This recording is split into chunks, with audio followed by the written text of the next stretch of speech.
ابن عدنان شمالی امریکہ سے پوچھتے ہیں، ہم نے یہی سنا ہے کہ مسلمان عورت کا نکاح صرف مسلمان مرد کے ساتھ ہی صحیح ہے، اور یہ اسلام کا ایک بنیادی اور واضح شرعی مسئلہ معلوم ہوتا ہے۔ ابھی حال میں کہیں سے سنا ہے کہ مسلمان عورت کا نکاح اہل کتاب مرد سے جائز ہے، مگر بہتر نہیں۔ یہ سن کر بہت تعجب ہوا، برائے مہربانی اس مسئلے کی وضاحت فرما دیں۔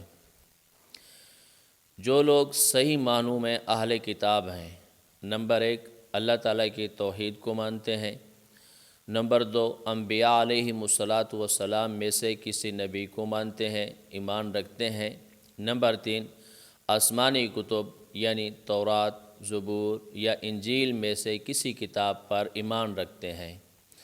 جو لوگ صحیح معنی میں اہل کتاب ہیں، ان اہل کتاب کے ساتھ مسلمانوں کا نکاح اور شادی دونوں جائز ہیں۔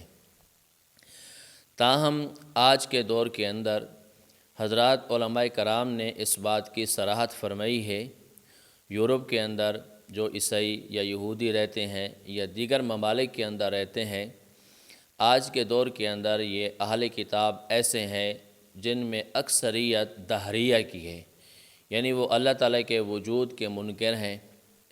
اس وجہ سے ہمارے بہت سارے علماء نے اور مفتیان کرام نے ان کے ساتھ نکاح کو حلال قرار نہیں دیا۔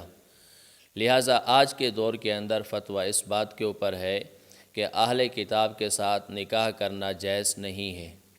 اسی بات کی صراحت مفتی اعظم پاکستان مفتی محمد شفیع رحمہ اللہ نے تفسیر معارف القرآن کے اندر بھی کی ہے، اور دیگر علماء کرام نے بھی صراحت کی ہے۔ لہٰذا اہل کتاب مرد کے ساتھ مسلمان عورت کا نکاح کرنا جائز نہیں ہے۔